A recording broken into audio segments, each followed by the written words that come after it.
Max just said cold weather swept through the Brazos Valley this morning, and people everywhere were bundling up. Yeah, Jacqueline Correa has more from just down the highway in Houston. The temps are dipping and people are bundling up. Gloves and these furry boots.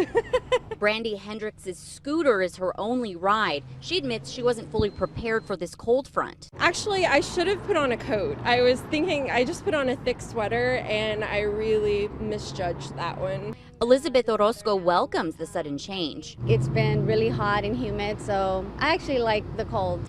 People aren't the only ones that need layering. Your furry friends need your attention too. Tiny dogs like Chihuahuas, they need to have a coat. Feeding more, it's advised during this time because they're using more energy because of to try to keep them warm. Also around the house, bring your sensitive plants inside if you can when the temperature's near freezing. Here's 3 things you can do. One is frost cloth to cover things. Another is mulch to protect the roots. And the third thing is to make sure the plants are well watered. Back on her scooter, Brandy says sometimes there just aren't enough jackets or scarves to keep her warm. So if it's cold, I just get cold. Sometimes I take an Uber. I don't think I could ride one of those scooters around in weather like this. If you're on a scooter, I don't think there's there much aren't enough Preparation scarves. is key. Now, we were talking, is this where we should be for this time of the year? Actually, we got a little bit lower than what we anticipated. But if you're into statistics and climatics and whatnot, November 28th is usually around our first freeze. So we didn't quite get there in Bryan College Station, but usually around this time we get a good Arctic cold front coming in. We're not going to see Arctic air in our area for at least a while after this. So again, if you're not a fan of the cold air, then this week is good to go. This week is going to be fine, but we're certainly not done with the cold weather entirely just yet, and I'm glad about it. It was about time. She was happy as a peach this week. I am. Yeah, I brought out my pea coat for the Exactly. first time, and I have about 500 scarves. It was nice to finally use some of them. All right, Max, thank you so much. Let's get on to today's focus. Somebody on Facebook, a lot of people talking about some strange friend requests. They're getting some odd friend requests on Facebook. I know this has happened to me, but people from all over the world, or supposedly from all over the world, who you definitely don't know, are requesting to be your friend on Facebook. Yeah, so these wannabe friends may be nothing more than people trying to access your personal information and steal your identity. Information systems experts say there's really no precise answer as to why these strangers are sending you friend requests, but just because you don't know why doesn't mean you shouldn't be very, very cautious. Those friend requests may also be part of a scam looking to get your money. The Better Business Bureau reports that friend requests are a good way for someone to access your personal information and to learn more about you. So here are some tips. You know, when you get one of these friend requests, don't just automatically click accept. Take a few moments, look over that profile, verify that account is a real person and not a scam. If you look at some of these, some of them are ridiculous. They're so clearly fake if you just check it out. Also, don't blindly trust your friends' recommendations. Just because a link, video, or some other information is shared by a friend doesn't mean it's safe to click on. Could be a fake account, could be a hacker, or could just mean that your friend hasn't done his or her research. I think a lot of this goes down to common sense. Watch for poor grammar. That's my key. If I see somebody friend requesting me and I look at their page and I see that they have nothing spelled right, I think, well, they're from my hometown or this is a fake. Alert your friend. Thank you. Max got the joke, all right? Alert your friends. If your Facebook friend suddenly starts posting links to work-at-home schemes or scandalous celebrity videos, tell your friend because it's likely they got hacked as well. And make sure, here's the important one, make sure that not only are you reporting the fake accounts, but make sure your own personal information, your birthday, your phone number, your address, make sure none of that is in public view. Absolutely. And just check out those friend requests. Really, it is so easy to tell when those are fake ones. All right. Hey, a scandal in a popular but unusual contest in Zimbabwe. It is called the Mr. Ugly pageant, and some say the winner wasn't the ugliest contestant, so he shouldn't have won. This is a real story, my friend. This is a real story. What an odd problem to have. So check out this year's winner. He's a 42-year-old homeless man who won $500 for first place, which that's a significant amount of money in this country facing massive unemployment problems. Well, the crowd favorite came in second place, and he said that the judges in this contest were biased and needed to be replaced. We've got another winning photo of this gentleman. Here's how serious this is. After the contest, the supporters for the man who came in second started a riot and attacked the judges. He said that the winner, the man you're looking at, the winner, was too handsome, and that his ugliness wasn't natural since it was all based on his missing teeth. The winner, this gentleman, called the upset crowd sore losers. Now, we're not making fun of anybody. This No. was I mean, I've seen this story all over social media today and on several web pages.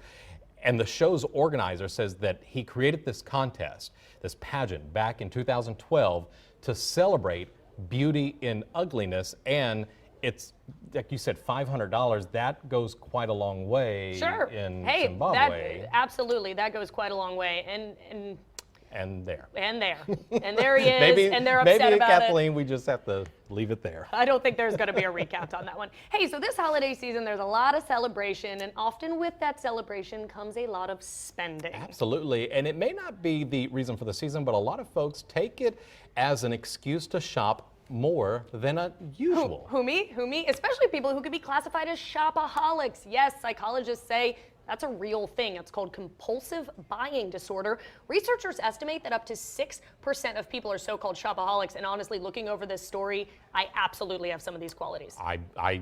Yes, I agree. Yes. While a certain amount of compulsive purchasing can be fine and innocent, shopping does cost money, and spending too much can be destructive, especially in a relationship. So here are some ways to know if you may need, Kathleen, to address your own shopaholism. This is feeling very personal right now. So here are some things. If you've got like unopened or tagged items in your closet, stuff you've bought and haven't used for months, something else, if you buy things that you don't need or you didn't plan to buy, I would never do that. Or if an argument or frustration sparks an urge to shop. Compulsive shopping is often an attempt to fill an emotional void, and you may experience that rush of excitement when you buy. Those are all warning signs. Yeah, purchases are followed by feelings of remorse. This guilt doesn't have to be limited to big purchases. Compulsive shoppers are just too often attracted to deals and bargaining honey. You try to conceal your shopping habits. If you're hiding your shopping bags in your closet or constantly looking over your shoulder for passing coworkers as you shop online, this is a possible sign that you're spending money at the expense of your loved ones or your job. So there you go.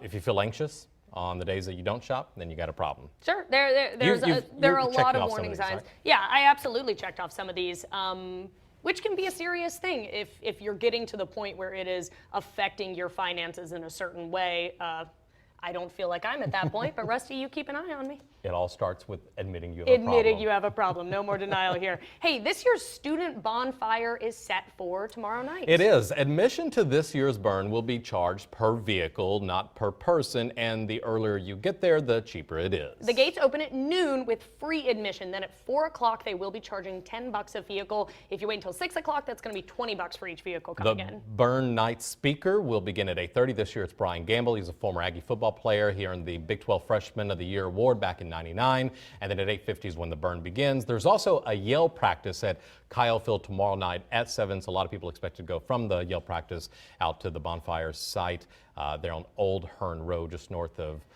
the OSR Highway. Absolutely, and it should be noted that this is an event that is no longer affiliated with Texas A&M, so it is off campus and not affiliated with the university. Just announced this afternoon. Rock band 3 Doors Down, if you remember them. I'm a big fan. They're scheduled to perform with LSU's Tiger Band during halftime of the football game against Texas A&M over Thanksgiving weekend. Yeah, this was kind of a big deal earlier in the year because they said, well, A&M's band's not going to be able to perform. Well, now we know 3 Doors Down will be performing with the Tiger Band for 11 minutes, and it will highlight the band's song, Citizen Soldier, and it'll feature a special presentation for wounded warriors. So there you go. The 90s are back, I guess. The 90s are back. It is very unfortunate. I'm a huge fan, of course, of the Fightin' Texas Aggie Band, but instead there will be 3 Doors Down. Apparently one of the members of the band grew up just down the street from LSU. He said that what is going to happen on Saturday is for sure the biggest moment of his life. Absolutely. Yeah, so wow. there's the going to be a special thing. Hey, coming up right after this, we have our own Steve Fullhart in the house to talk about a story that is coming up this evening about Breakaway, another big A&M event. A special report, and we've also got something about Black Friday sales coming up later this week. We'll be back after this.